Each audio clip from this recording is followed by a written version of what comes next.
நேயர்கள் அனைவருக்கும் இனிய வணக்கம். நான் உங்கள் டிஜே சுந்தரபாண்டி, சிவகாசியிலிருந்து. தற்போது நம்ம பார்க்க போகிற தலைப்பு என்ன பார்த்தீங்கன்னா, 2024ஆம் ஆண்டு ஜூலை மாத பலன்களை பற்றி பார்க்க போகிறோம். நமது 12 ராசி நேயர்களுக்கும் இந்த ஜூலை மாதத்தில் என்னென்ன மாற்றங்கள் ஏற்பட போகிறது, இந்த மாற்றங்கள் மூலமாக நீங்கள் என்னென்ன விஷயங்களை தொடங்கலாம், என்னென்ன விஷயங்களில் கவனமாக இருக்க வேண்டும் என்பதை பற்றி தான் பார்க்க போகிறோம். ஸோ அதுக்கு முன்னாடி சொல்ல போகிறது என்ன பார்த்தீங்கன்னா, இந்த மாத பலன்கள் எல்லாமே பார்த்திங்கன்னா பொது பலன்கள் தான். ஒரு ராசிக்கும் கிரகங்களின் அடிப்படை, அதாவது கோச்சார ரீதியான கிரகங்கள்னு சொல்லுவோம்.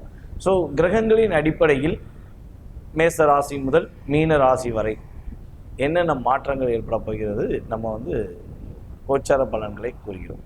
ஸோ இதில் பார்த்தீங்கன்னா உங்களுடைய ஜாதக ரீதியாக குறைந்தது ஒரு 20-30% உங்களுடைய வாழ்க்கையில் கண்டிப்பாக ஒரு மாற்றங்கள், அதாவது முன்னேற்றமான சூழ்நிலையாக இருந்தாலும் சரி, சில விஷயங்களில் தடங்களோ பிரச்சனைகளோ ஏற்படுவதாக இருந்தாலும் சரி, உங்களுடைய ஜாதக ரீதியாக 20-30% உங்களுக்கு மாற்றங்கள் ஏற்பட போகிறது என்பது உண்மை. ஆனால் உங்களுடைய சுய ஜாதகம்னு சொல்லி ஒன்று இருக்கும். நீங்கள் பிறந்த நேரம், பிறந்த வருடம், மாதம், பிறந்த ஊர், இதெல்லாம் வச்சு நம்ம என்ன பண்ணணும்னா ஜனனகால ஜாதகம் அப்படின்னு நிர்ணயம் பண்ணுவோம். அந்த ஜாதகத்தின் அடிப்படையில் உங்களுடைய அனைத்து விதமான கேள்விகளுக்கும் உறுதியாக துல்லியமாக உங்களுக்கு கணக்கிட்டு கூற முடியும் என்பதை கூறிக்கொள்கிறேன். மேலும் இந்த கோச்சார பலன்கள் மூலமாக என்னென்ன விஷயங்களில் மாற்றம் ஏற்பட போகுது அப்படிங்க தெரிஞ்சுக்கிட்டோம்னா, இப்போ நம்ம ஒரு இந்த மாதம் புதுசாக ஏதாவது தொடங்கலாம்னு நினச்சிக்கலாம், அல்லது ஏதாவது ஒரு புதுசாக வீடு வாங்கலாமான்னு நினைக்கலாம். மேபி ஏதோ ஒரு விஷயத்தை நம்ம ஒவ்வொரு மாதங்களும் ஒவ்வொரு விஷயங்களை செய்யணும்னு ஆசைப்படுவோம். ஸோ அந்த ஆசைகளுடைய செயல்பாடு இந்த கோச்சார கிரகங்கள் உங்களுக்கு எந்த அளவுக்கு சாதகமாக இருக்கின்றன என்பதை பற்றி இந்த வீடியோவில் முழுமையாக சொல்ல போகிறோம். கட்டாயமாக இந்த வீடியோ முழுமையாக பாருங்கள். ஜோதிடம் சம்பந்தப்பட்ட மிக துல்லியமான கணக்குகளை கிரக ரீதியாக ஆராய்ந்து உங்களுக்கு கணக்கிட்டு தருகிறேன். கிட்டத்தட்ட 13 வருட காலமாக ஜோதிட துறையில் பயணித்து வருகிறேன். இன்னும் படித்து கொண்டிருக்கிறேன் கூட சொல்லலாம். ஏன்னா ஜோதிடம் என்பது மிகப்பெரிய ஒரு கடல். அந்த கடலை கற்றுக்கொண்டேன் என கூறுவது என்பது அந்த அளவுக்கு சாத்தியம் அல்ல. யாராக இருந்தாலும் சரி, எவ்வளோ பெரிய ஜாமுவானாக இருந்தாலும் சரி, இன்னும் ஜோதிடத்தை கற்றுக்கொண்டு தான் இருக்கிறார்கள். அதே போல் அடியேனும் கற்றுக்கொண்டு தான் இருக்கிறேன். ஸோ அதன் அடிப்படையில் நான் கற்றறிந்த சில விஷயங்களை உங்களுக்கு மாத பலன்களாக, கோச்சார ரீதியான மாத பலன்களாக தருகிறேன். ஓகேவா? சரி, இப்போ நம்ம இந்த ஜூலை மாதத்தில் கிரகங்களின், கோச்சார கிரகங்களின் அடிப்படை எப்படி இருக்கிறது, அதாவது மேச ராசி முதல் மீன ராசி வரை எந்தெந்த ராசிகளில் ஜூலை மாதத்தில் கிரகங்கள் அமர்ந்திருக்கின்றன என்பதை பற்றி பார்ப்போம். மேச ராசியின் அதிபதியான செவ்வாய் பகவான் அமர்ந்திருக்கிறார். செவ்வாய் பகவான் பார்த்தீங்கன்னா 12ஆம் தேதி வரையும் மேச ராசியில் அமர்ந்திருப்பார். அதுக்கப்புறம் பார்த்தீங்கன்னா ரிஷப ராசிக்கு இடம்பெறுவார்.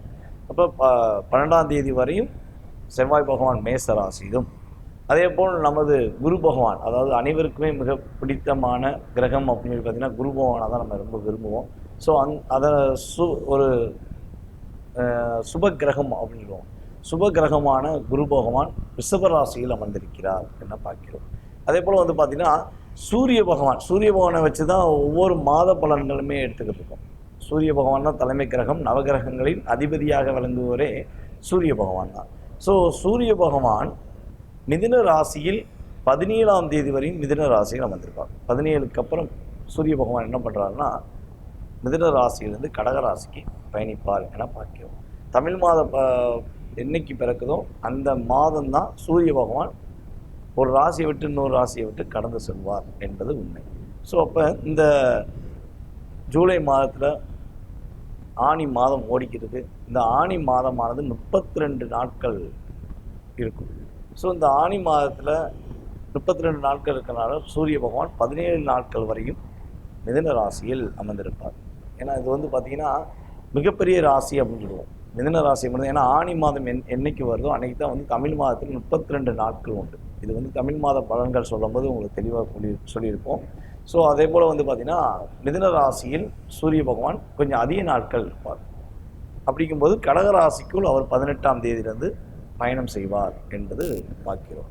சரி, அதுக்கு அடுத்தபடியாக பார்த்திங்கன்னா சுக்கிர பகவான் பார்த்திங்கன்னா மிதுன ராசி தான். சூரியனோடு சேர்ந்த சுக்கிரன் கிட்டத்தட்ட 7ஆம் தேதி வரையும் சுக்கிரன் சூரியனோடு சேர்ந்து பயணிப்பார் மிதுன ராசியில். அப்புறம் 7ஆம் தேதிக்கு மேலே அவர் என்ன பண்ணுறாருன்னா கடக ராசிக்குள் பயணிப்பார் என பார்க்கிறோம். ஸோ அதே போல் புதன் பகவான் கடக ராசியில் கிட்டத்தட்ட 18ஆம் தேதி மேல் அவர் கடகராசிக்கு பயணித்துட்டு அதுக்கப்புறம் சிம்ம ராசிக்கு மாறுகிறார்.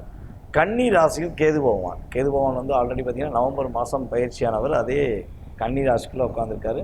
ஸோ கன்னி ராசியில் கிட்டத்தட்ட வந்து நவம்பர் மாதத்துலேருந்து 1.5 வருட காலம் கேது அங்கே தான் அமர்ந்திருப்பார். எப்பவுமே கேது பகவான் எங்கே அமர்ந்திருக்காரோ அதுக்கு எதிர் திசையில், அதாவது அதனுடைய 7ஆம் பாவகத்தில் ராகு அமர்ந்திருப்பார் என பார்க்கிறோம். ஸோ அப்போ ராகு பகவான் வந்து பார்த்திங்கன்னா மீன ராசியில் அமர்ந்திருக்கிறார் என பார்க்கிறோம்.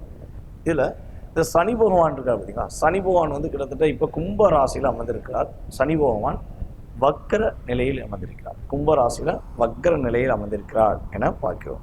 ஸோ இந்த கிரகங்களின் அடிப்படையில் சந்திர பகவானை தவிர்த்து மற்ற ஏனைய கிரகங்களின் அடிப்படையில் நம்ம வந்து பலன்களை கணித்து குறிப்பிடுகிறோம். ஸோ இப்போ வந்து இந்த வீடியோ நீங்கள் முழுசாக பார்த்தீங்கன்னா உங்களுக்கு இந்த மாதத்தில் ஏற்படுகின்ற மாற்றங்களும் முன்னேற்றங்களும் உறுதியாக அறிந்து கொள்ளலாம் என கூறுகிறேன். வாங்க நம்ம வீடியோக்குள்ளே போகலாம். விருச்சிக ராசி நேயர்களுக்கு ஜூலை மாதம் கிரகங்கள் என்னென்ன மாற்றங்களை கொடுக்க போகின்றன, என்னென்ன விஷயங்களில் நன்மைகளை கிரகங்கள் கொடுக்க போகின்றன என்பதை பற்றி பார்க்க போகிறோம். விருச்சிக ராசி கிட்டத்தட்ட ஒரு 2-3 வருட காலமாக எப்பொழுதுமே ஒரு விஷயத்தை செய்யும்போது மன அழுத்தத்தை கடந்து செல்லக்கூடிய தன்மையில் ஏற்படுகின்ற ராசியில் விருச்சிக ராசியும் முதன்மை பெறுகிறது. இந்த குரு பயிற்சிக்கு அப்புறம் தான் விருச்சிக ராசிக்காரங்க அப்பாடி பரவாயில்லடா, வாழ்க்கையில் நம்மளுடைய வாழ்க்கையிலையும் ஒரு சின்ன மாற்றம் ஏற்படுது, பரவாயில்லையே நம்ம செய்கிற விஷயம் நல்லா இருக்கே அப்படிங்கிற வார்த்தைகளை பயன்படுத்தக்கூடிய சூழ்நிலையில் விருச்சிக ராசிக்கு சாதகமான சூழ்நிலையில் குரு பகவானின் பார்வை ஏற்பட்டது. ஸோ கிட்டத்தட்ட வந்து பார்த்திங்கன்னா விருச்சிக ராசியில் உள்ள கேட்டை நட்சத்திரக்காரர்கள் ஒரு சரியான நிலைப்பாடு தன்மையில் முடிவை எடுக்க முடியாத சூழ்நிலையில் நவம்பர் மாதத்திலிருந்து தற்போது வரை ஒரு குழப்பமான சிந்தனையில் செயல்படக்கூடிய தன்மையில் கிரகங்கள் ஏற்படுத்தியது. ஒரு விஷயம் செய்யணும்னு நினச்சிருப்பீங்க, அதை விட்டுட்டு வேறு ஏதாவது விஷயம் செய்யக்கூடிய தன்மை, அல்லது முடிவில் கரெக்டாக ஒரு டார்கெட் பண்ணி நீங்கள் ஒரு வேலை செஞ்சுருப்பீங்க, அந்த வேலையானது உங்களுக்கு கடைசி ஃபினிஷிங்கில் ஒரு லாக்கை ஏற்படுத்திடும். என்னடா அது நம்ம ப்ராப்பராக பிளான் போட்டு அடித்தோம், ஆனால் ஒரு சின்ன ஒரு டிஸ்டர்பன்ஸ்னால் நம்ம தோத்துட்டோமே அப்படிங்கிற தன்மை, அல்லது அந்த நல்ல ஒரு வலிமையான தன்மையை பெறவில்லையே அப்படிங்கிற விஷயங்கள்லாம் மனசில் ஓடக்கூடிய சூழ்நிலைகள் உங்களுக்கு ஏற்பட்டிருக்கும். எப்படி இருந்ததுங்கிறத கீழே உள்ள கமெண்ட்ஸ் பாக்ஸில் உறுதியாக தெரிவிங்க. ஸோ என்ன நம்ம வந்து எடுக்கிற எல்லாமே வந்து பார்த்திங்கன்னா கோச்சார ரீதியான கிரகங்கள் அடிப்படையில் நம்ம வந்து பலன்கள் சொல்லியிருக்கோம். ஸோ அதனால் உங்களுடைய கருத்துக்களை தெரிவிங்க என்று கேட்டுக்கொள்கிறேன். ஓகே, இப்போ விருச்சிக ராசியில் உள்ள நட்சத்திரங்கள் என்னென்ன அப்படின்னு சொல்லி பார்த்தீங்கன்னா, விருச்சிக ராசியில் விஷாக நட்சத்திரம் விருச்சிக ராசியில் இருக்குது, அனுஷ நட்சத்திரம் விருச்சிக ராசியில் இருக்குது, அதுக்கடுத்தபடியாக வந்து பார்த்திங்கன்னா கேட்டை நட்சத்திரம் விருச்சிக ராசியில் இருக்குது. 3 நட்சத்திரங்கள் 9 பாதங்கள் கொண்டது தான் விருச்சிக ராசி. விருச்சிக ராசியின் அதிபதி யாருன்னு பார்த்தீங்கன்னா செவ்வாய் பகவான். காலபுருஷன் ராசியின் 8ஆம் இடம் தான் விருச்சிக ராசி. அப்போ மனசுக்குள்ள பலவிதமான ஒரு தாக்கம் ஏன் வந்து விருச்சிக ராசிக்காரங்க போராடிக்கிட்டே இருக்காங்கன்னா, அவங்க போராடுறதே அவங்களுக்கு இயல்பாகவே கிரகங்கள் கொடுத்த செயல்பாடுகள் 8ஆம் இடத்துல அமர்ந்துருச்சுல. அப்போ விருச்சிக ராசி 8ல் அமர்ந்தனால தான் அவங்களுக்கு மறைமுக பிரச்சனை. அதாவது எதிர்த்து நிற்க ஒருத்தன் கூட இருக்க மாட்டான். நான் உன்னை அடிப்பேன், நான் உன்னை போட்டு செவிச்சிருவேன்னு சொல்கிறதுக்கு ஆள் கிடையாது. ஆனால் மறைமுகமாக அவங்கள தாக்கிக்கிட்டே இருப்பாங்க. யார் அடிக்கா எவன் அடிக்கான்னு தெரியல, ஆனால் நமக்கு ஏதோ ஒரு சூழ்நிலையில் ஒரு பிரச்சனை வந்துக்கிட்டே இருக்கே அப்படிங்கிற விஷயங்களை விருச்சிக ராசிக்காரர்கள் ஏற்படுத்தக்கூடிய மனநிலையை ஏற்படுத்தக்கூடிய தன்மையில் பயணிச்சிருக்காங்க அப்படிங்கிறத பார்க்குறோம். ஸோ இப்படிப்பட்ட ஒரு எது நடந்தாலும் தன்னுடைய திறமையினால் தன்னை நிலைநாட்டுவேன் அப்படிங்கிற நம்பிக்கையுடன் செயல்படக்கூடிய விருச்சிக ராசிக்காரர்களுக்கு இந்த மாதம் என்ன நன்மைகளை கொடுக்க போகிறது என்று பார்க்கும்பொழுது, பலவிதமான சிரமங்கள், பலவிதமான குழப்பங்களை நீங்கள் கடந்து வந்து பலவிதமான வெற்றிகளை, பலவிதமான மகிழ்ச்சிகளை பெறக்கூடிய காலமாக இந்த மாதத்தை நீங்கள் எடுத்துக்கொள்ளலாம். ஒரு தெளிவான ஒரு சிந்தனை உங்கள்கிட்ட இந்த வட்டம் இருக்கும். இதை எடுக்கும், இதை செய்வோம், செஞ்சு முடிப்போம், அவ்வளோதான். அதன் மூலம் நன்மை பெறுவோம் அப்படிங்கிற தன்மையில் விருச்சிக ராசிக்காரர்கள் செயல்படுவார்கள் என்று பார்க்கிறோம். கடந்த மாதத்தில் எதிர்பாராமல் ஏற்பட்ட செலவுகள், ஒரு பட்டுன்னு யோசிக்காமல் ஒரு 10,000 செலவு வந்திருக்கும். என்னன்னே புரியாது திடீர்னு ஒரு விரை செலவு, ஆஸ்பத்திரி செலவோ ஏதோ ஒரு விஷயம் வந்திருக்கும். ஸோ அந்த செலவு இந்த மாதத்தில் கண்டிப்பாக வராது. தேவையில்லாத விரை செலவோ தேவையில்லாத ஒரு ஒரு பிரச்சனையோ உங்களை நோக்கி வருவதற்கான வாய்ப்புகள் இந்த மாதத்தில் கிடையாது என்று பார்க்கிறோம். சனி பகவான் வக்கர நிலையில் இருப்பதனால உங்களுக்கு இந்த மாதம் ஒரு நல்ல ஒரு மாற்றத்தை கொடுக்கக்கூடிய மாதமாக, நல்ல ஒரு ஆதாயத்தை கிடைக்கக்கூடிய மாதமாக இருக்கிறது. சில விருச்சிக ராசிக்காரர்கள் இந்த மாதத்தில் இடம் மனை வாங்குவதற்கான அமைப்புகள் யோகங்கள் உறுதியாக உண்டு என்று பார்க்கிறோம். நண்பர்கள் மூலமாக ஒரு நல்ல முன்னேற்றம் உண்டு. நண்பர்கள் உங்களுக்கு உதவி செய்வாங்க. நான் இருக்கேன்டா உனக்கு, நான் உனக்கு உதவி செய்கிறேன் அப்படின்னு சொல்லி உங்களுக்கு உதவி செய்வதற்கான அமைப்பை கிரகங்கள் கொடுக்கின்றன. அதே போல் கனவு மனைவி ஒற்றுமையில் சின்ன சின்ன சண்டைகளே இருந்துக்கிட்டு இருக்கும். அந்த சண்டையிலேருந்து நீங்கள் வெளிவந்து ஒற்றுமை, தன்னுடைய கணவனை நீங்கள் புரிஞ்சுக்கிறது, உங்களுடைய மனைவியை புரிஞ்சுக்கிறது, இந்த செயல்பாடுகள் பார்த்திங்கன்னா கட்டாயமாக இந்த மாதத்தில் ஏற்படும். ஒரு பெரிய பிரச்சனை நீ நானும் வேண்டாம் அப்படிங்கிற தன்மையில் இருந்தால் கூட இந்த கிரகங்கள் என்ன பண்ண, கோச்சார கிரகங்கள் அதை கொஞ்சம் மாற்றியமைப்பதற்கான ஒரு சூழ்நிலையை உங்களுக்கு ஏற்படுத்தி கொடுக்கும் என்று பார்க்கிறோம்.